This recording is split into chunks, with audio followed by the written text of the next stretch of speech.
Well, good morning, and thank you very much indeed for that welcome. Not often do people clap me, they normally boo, but I get used to it all the time. But this is a multiple pleasure for me today. Pleasure number one, of course, is meeting for the first time the governor himself and exchanging ideas with him and hopefully more ideas in the future. Pleasure number two, of course, is being back KL for the second time this year. Pleasure number three is seeing my old friend, Pantry Michael Yeo, who has been magnificent in putting on this great event. And I truly thank you for doing that. Pleasure number, are we four or five? I can't remember. Pleasure number four, let's call it four, is talking about digital economy, which is so important for a lot of the work that I do in the Greater Commonwealth. And pleasure number five, having been the Minister for Climate Change and Energy in the United Kingdom, to hear which are fundamental to the future. And for the Commonwealth, which I'll touch on in aspects of the Commonwealth of Nations, the countries that exist in it, 56 of them, are firstly the green economy, and secondly, how do we provide employment in a fast changing digital technology world for the 60% of the Commonwealth population that are under 30 years old. And in Africa alone, 70% of the population are under 30 years old. How do we provide employment for that generation when we have AI, rapid digital transformation happening every day? And these are the things that all of us in this room will have to grapple with in the next few years. And those are the exam questions you should be setting yourselves for the future and for this event. Of course, digital has, in a Commonwealth of Nations, a grouping of nations, has created a phenomenal platform for connectivity. And if, as you are in the role that I am, which is chairman of the business network of the Commonwealth, creating that network and keeping it going amongst billions of people in 56 countries, we rely heavily on the digital transformation.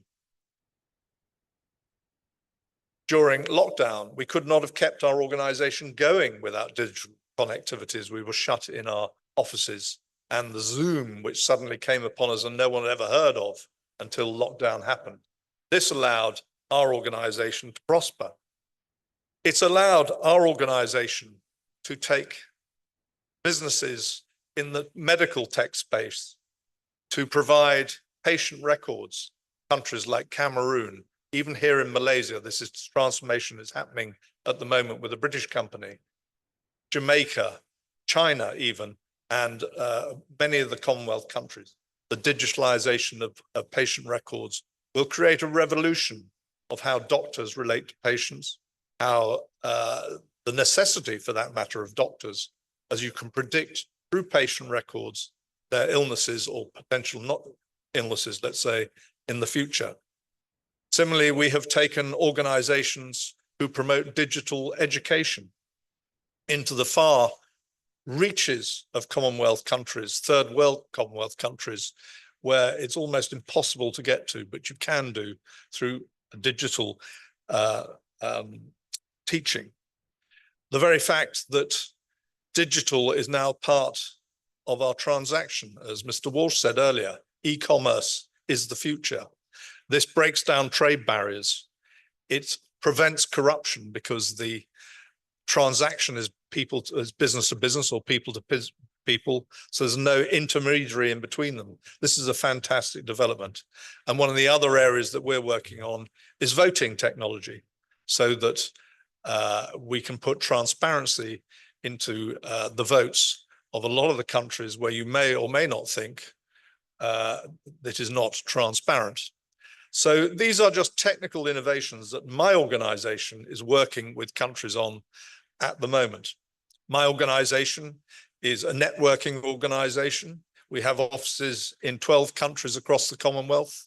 We're in Ghana, Nigeria, Cameroon, Kenya. We're in Malta, Gibraltar, the City of London. We're about to announce in the Caribbean. We're in Sri Lanka. We're in Bangladesh. We're in India. And of course, and recently in the Maldives. When I say the Maldives, of course, because that's where everyone wants to go to. And it is our hope that we can develop an office here in KL to service Commonwealth businesses wanting to reach out into that connectivity of the 56 countries for trade and activity. The green economy is another area where we are working actively and very strongly. We're working with the Maldives government to set up an entirely new green development fund. We're working with Caribbean small island states to work and find investment for a green and blue fund for investment into those countries. So helping the smaller island states to move into a green economy where they're less reliant on imports of fuels and using obviously the incredible facilities they have, sun, water, etc., to provide electricity for the next generation. These are areas that we're working on, and we'll be proud to announce at CHOGM, the Commonwealth Heads of Government meeting in Samoa next week, where I am on my way. So I think these sort of events are absolutely marvelous. As I said at the outset, these are the two issues that confront our generation. And these are the two issues that through these events, we have to find solutions for. The transition to a green economy without killing off the past fossil fuel economy. Transition is absolutely key to this rather than knee-jerk reactions moving from one to the other. I'm sure we'll hear more about that later. And in particular, how we find employment